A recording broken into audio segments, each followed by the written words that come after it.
Hey guys, welcome back to Sparkman Homestead. I have another What We Eat in a Week video for you. To start off this week's video, we are going to make a barbecue ranch chicken casserole. When I first looked at this ingredients, I thought there's no way these flavors can work, and it really kind of intrigued me to try to experiment and make it.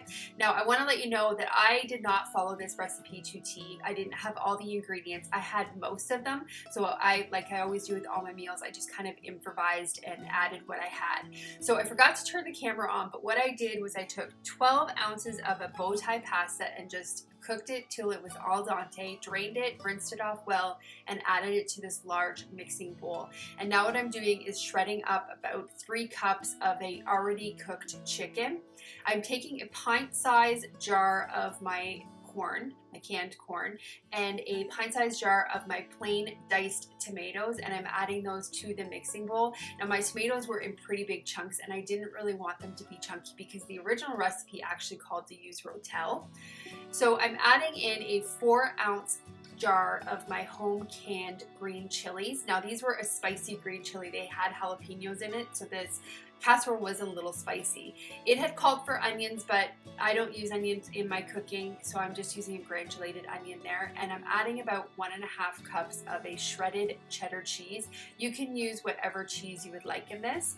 So I had pre-made some ranch dressing there, so I'm gonna add 1 cup of this ranch dressing to the mixing bowl, and then we are going to add 3/4 cup of a barbecued sauce to this bowl as well. This is just some of the barbecue sauce that I had pre-made the week before. I can leave that video linked for you guys. This is our favorite barbecue sauce. It's almost like a Sweet Baby Ray's barbecue sauce. So once you get all those ingredients in the bowl, you are going to mix them together. I came in and just added a little salt and pepper. The recipe did not call for it, but I always find that if it doesn't have it in it, just go ahead and add it anyway. So you're gonna mix everything together and take a 9x13 casserole dish. I also have my oven preheated at 350 degrees. So you're gonna put everything into that casserole dish, and then you're going to top it with a little bit more of that cheddar cheese. And this is it coming out of the oven. It was kind of, to me, it reminded me of like a tomato mac and cheese. It was really, really a delicious meal. And like I said before, I will leave this recipe and all of the other recipes that I have available for you guys in the video description. For the next meal, I needed a really, really quick meal on this night, and it was really hot that day. This was when we were having that excessive heat that week. So I found a recipe to make a tortellini caprese salad. It is a cold salad, and that was perfect for this night. So I'm taking about 10 ounces of cherry tomatoes and just having them, and then approximately 1 cup of spinach. This is just some of my red Malabar spinach that I grew. I love this stuff. It's so awesome. You can grow spinach in the summer. Great variety. So I'm taking 20 ounces of a cheese tortellini, and we are just going to cook it until it is just cooked. Once it is cooked, we're going to take it and drain it, and then you're going to run it under cold water until it is no longer warm again, because this is a cold salad. You don't want to add the hot tortellini to those tomatoes. So we're rinsing it really well here, and then we're going to add it to the bowl with the other ingredients. Then we are going to take an 8-ounce package of mozzarella pearls and add them to this bowl. The other thing that I didn't show on the video here is I added a 1/4 cup of chopped basil to this salad as well. And then you're going to use 3 to 4 cloves of garlic minced. I don't have regular garlic, I just use the pre-minced stuff, so I added about a heaping teaspoon of it. You're just going to get everything stirred together, and then you are going to make your dressing. For this dressing, it calls for 1/2 cup of olive oil. I just use avocado, worked perfect. And then you're going to add 2 tablespoons of a balsamic vinegar, 3/4 teaspoon of a Italian seasoning herb blend, and then 1/2 teaspoon of salt and 1/2 teaspoon of pepper. I'm just using a 1/4 teaspoon there. That's why you see me doubling it. So I'm going to whisk everything together, and then we are going to add it to our salad mixture there. It does say that you can add a balsamic glaze to this just to add a little bit more of the balsamic flavor. I love balsamic glaze, so of course I added some to this. So this salad, again, like I said, it was one of those really hot nights, and this was such a perfect quick meal. It was really, really delicious. You could even probably take it a step above and add some chicken to this as well, but turned out great. For the next meal, I wanted to use some ground turkey that I had just processed. So I was excited when I found this recipe. I love Salisbury steak. So I found a ground turkey Salisbury steak recipe with a mushroom gravy. So amazing. So I'm taking 1 pound of ground turkey, and to that I am adding 1 clove of garlic minced, 1 teaspoon of salt, a 1/4 teaspoon of black pepper, 1 tablespoon of ketchup, 1/2 tablespoon of Worcestershire sauce, and 1/2 tablespoon of steak sauce. You can use an A1 here. I definitely used more than 1/2 tablespoon of Worcestershire, probably used about 1 tablespoon. I love it. So then you're going to add 1/2 cup of breadcrumbs and 1 egg to that. You're gonna mix it up really good until it is all combined, and then you're gonna take this mixture and you are going to divide it into 4 fairly large patties. You wanna make sure that they're pretty flattened. You're going to take a very large skillet and add some oil to it. Now the recipe does state that you want that oil screaming hot, not smoking hot, but just really, really hot. You're going to add your turkey burgers in there, and then you are going to cook them 2 to 3 minutes on each side. You don't want to cook the burgers, you're just trying to brown them on both sides. My cast iron got a little too hot, and you see I definitely blacken them and not brown them. I'm also making some mashed potatoes there in the background. So once you get those browned on both sides, you're going to take them out. You're going to add about 2 tablespoons of butter to the same skillet. And if you want to use onions, you would add onions at this point, and you're going to add 8 ounces of white button mushrooms. You're going to saute those a little bit until they're kind of soft, and then you are going to stir in 2 tablespoons of flour and get it good and incorporated. Then you're going to slowly stir in 2 cups of chicken broth and 1/2 tablespoon of Worcestershire sauce. Again, I use more because love it. And then you can stir in 1/2 teaspoon of salt. I added a little bit more salt because my chicken broth is unsalted, so I knew I needed to have that salt element. And then you're gonna add a 1/4 teaspoon of black pepper. So what you wanna do is you wanna cook this until it is pretty thick. You wanna get it to a nice boil. Once it comes to a simmering boil, you're gonna add the patties back in for about 5 minutes. You're gonna bring it back up to a simmer. Mine was hot enough that I never lost the simmer. So once you have that simmer back, you are going to lower the heat to a medium low, and you are going to cover it and cook for 20 minutes. What you wanna do while it is covered is you're gonna come in occasionally and keep flipping them. After, for me, 15 minutes, these were done. You want to check the temperature on these and make sure that they're running at 165 in the thickest part. If it's not there yet, then just leave it on there for another 5 to 10 minutes. So I have my mashed potatoes there. I cooked up some of our canned carrots. I was so in love with this meal. It turned out so delicious. For the next meal, I'm going to make a dessert. I have been craving peach cobbler, and we just got a whole bunch of canned peaches from our Azure standard order, so I wanted to get some of my home canned peaches used up. So I am going to make peach cobbler tonight in a very large cake pan here. This, I think, was a 9-inch cake pan. I am adding some peaches. Now the recipe says 5 to 6 large peaches. I just used a quart of peaches, and then we're going to put a 1/4 cup of sugar in that and just stir it until it's combined. Now we're going to make the topping.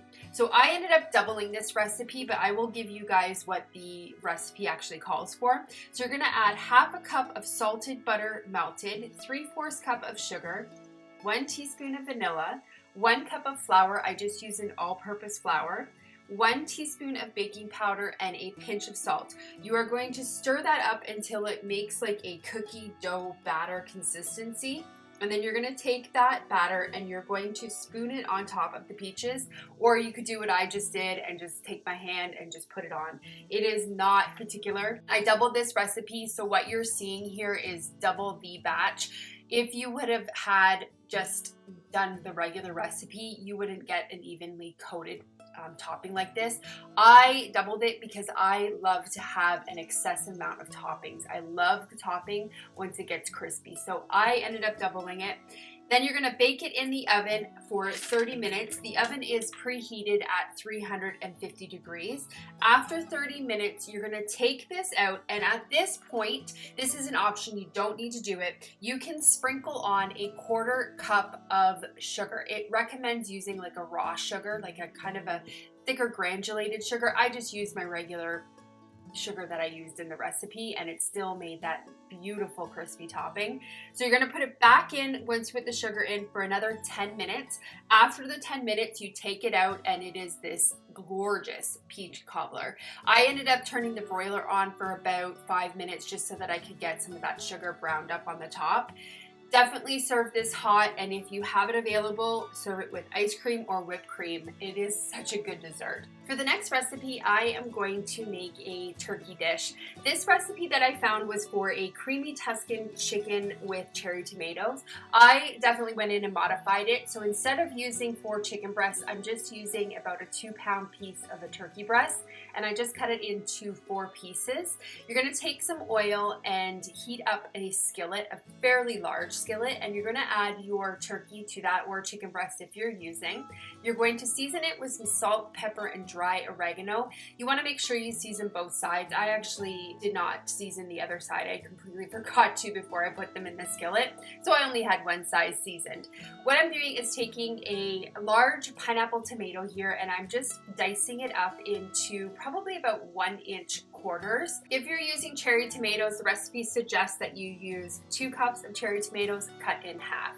So after about 8 minutes, you're gonna come in and flip your chicken or turkey breast over and then cook the other side. You wanna cook this meat until it is no longer pink inside. It suggests 8 minutes per side. Once it is done, you are going to remove it from the heat, and you are going to add in about 2 to 3 tablespoons of butter. You're gonna melt that butter, and then you're gonna come in and add about 3 cloves of garlic minced. I just used a heaping teaspoon of this pre-minced stuff. So I'm just scraping off all the bottoms and lightly cooking that garlic. You do not want to burn it.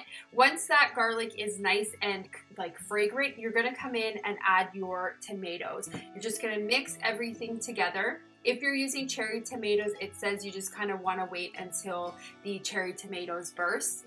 Then you're going to come in and add a little bit more salt and pepper, and then you're going to add some spinach.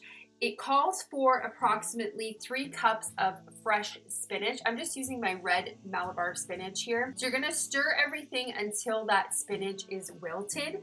Once that is done, you're going to stir in 1/2 cup of heavy cream, and also you are going to stir in 1/4 cup of grated Parmesan. You're going to reduce the heat to low and simmer this sauce slightly until it thickens a bit. It suggests about 3 minutes. I'm just trying to get the last of my cream in there. Then you're going to add the turkey or chicken back to the pan, and you're going to cook it for an additional 6 to 7 minutes. I chose to serve this with some pasta. It actually just suggests just serving it with some bread. So I had made a fresh loaf of sourdough bread, so I served it with that, with the pasta as well. And then I chose to top it with a little bit of grated Parmesan. It was such a delicious meal. And depending on how thick your actual chicken breasts or turkey breasts are, this could actually come together fairly quickly. For the last meal, we are going to make a dish called Easy Garlic Parmesan Pasta. My daughter actually sent me this. She's back at school and she said, "Mom, you need to try this." So I decided that we were gonna make this on this night. So I'm gonna take a 16-ounce box of large tubed shaped pasta, and we're just gonna cook that. And then in my cast iron, I'm just gonna cook my sausages. They're already pre-cooked, so I'm just pretty much just warming them up and like searing them. In a medium-sized saucepan, you're gonna take 3 tablespoons of butter, and you're gonna melt that, and then you're gonna add 4 cloves of garlic minced, and then to that you're going to whisk in 3 tablespoons of an all-purpose flour, and you're gonna whisk it until it kind of burns off that flour smell. It'll smell nutty. Then what you're gonna do is you're gonna take 1 cup of reduced sodium chicken broth and 1 cup of whole milk, and you're gonna whisk those in. Then you're gonna add 1/2 teaspoon of salt and 1/4 teaspoon of pepper to this. What you wanna do is just whisk this, like constantly keep kind of stirring it just so that it doesn't burn. burn on the bottom, and you will keep doing that until the sauce gets really thick. Once your noodles are cooked, you are going to drain them and not rinse them. The recipe does specify do not rinse your noodles. What I did is I just put them into a large mixing bowl because that's where I'm going to mix everything together. Then once that sauce is good and thick, you're going to take 1.5 cups of a grated Parmesan and 2 teaspoons of dried parsley, and you're just going to stir that in. This is off the heat, and it's just pretty much melting the Parmesan just from the heat from the sauce. So you're going to stir that until the Parmesan is pretty good and melted, and then you're going to take it and pour it over top of your cooked pasta and just stir it until it's incorporated. I added the sausages in there. You could definitely add like a broccoli or cauliflower. That would also taste really delicious. So that is the last meal for this video. I hope you guys enjoyed it, and I hope again you got some inspiration for the upcoming week. Thank you guys so much for watching, and I hope you have a great day or night whenever you're watching this, and I will see you on the next video. Bye guys.